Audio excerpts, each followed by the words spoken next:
Hello friends, welcome back to youngsters cooking. இன்றைக்கி நம்ம சேனலில் ஒரு ஸ்வீட் ரெசிபி தான் பார்க்க போகிறோம். பாயாசம் இல்லாத ஃபெஸ்டிவல் ஆர் ஃபங்க்ஷன் கிடையவே கிடையாது. ஸோ இந்த பாயாசத்தை எப்படி ஈஸியாக அண்ட் ரொம்ப டேஸ்டியாக எப்படி பண்ணுறதுன்னு பார்க்கலாம். இந்த வீடியோ பிடிச்சிருந்தா லைக் பண்ணி உங்கள் ஃப்ரெண்ட்ஸ் அண்ட் ஃபேமிலிஸ்குள்ளே ஷேர் பண்ணுங்கள். அண்ட் மறக்காமல் யங்ஸ்டர்ஸ் குக்கிங்கை சப்ஸ்கிரைப் பண்ணிக்கோங்க. ஒரு பேனில் 2 ஸ்பூன் கீ சேர்த்துக்கோங்க.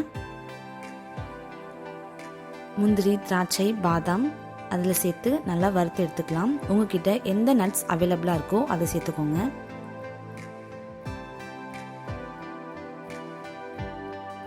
சேர்த்துட்டு எல்லாத்தையும் நல்லா வறுத்து ஒரு பிளேட்டுக்கு மாற்றி வச்சிடலாம்.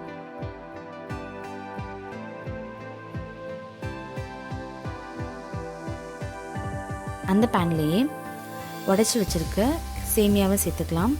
சேமியாவை நெய்யில் வறுக்கிறதுனால பாயாசத்துக்கு நல்ல ஒரு அரோமா கிடைக்கும்.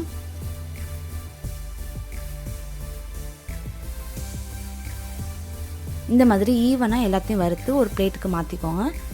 அப்போ தான் கலர் சேஞ்ச் ஆகாது. இன்னொரு பாத்திரத்தில் திக்கான பசும்பால் சேர்த்துக்கோங்க. ஹை ஃப்ளேமில் வச்சு பால் ஒரு தடவை பொங்கி வந்ததுக்கப்புறமா மீடியம் ஃப்ளேமில் வச்சு பால் நல்லா காய்ச்சிக்கோங்க.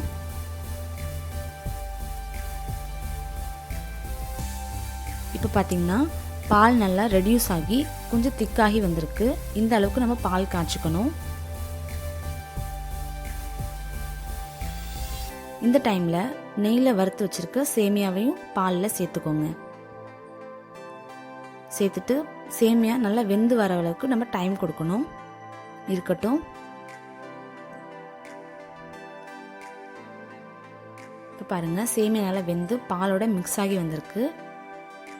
இப்போது ஒரு ஃபுல் ஸ்பூன் கண்டென்ஸ்டு மில்க் சேர்த்துக்கோங்க. இது பார்த்திங்கன்னா பாயசத்துக்கு ஒரு ரிச்னஸ் கொடுக்கும். தேவையான சுகரையும் சேர்த்துக்கோங்க. சேர்த்துட்டு நல்லா மிக்ஸ் பண்ணிக்கோங்க. கடைசியாக தட்டி வச்ச ஏலக்காவை சேர்த்துக்கோங்க.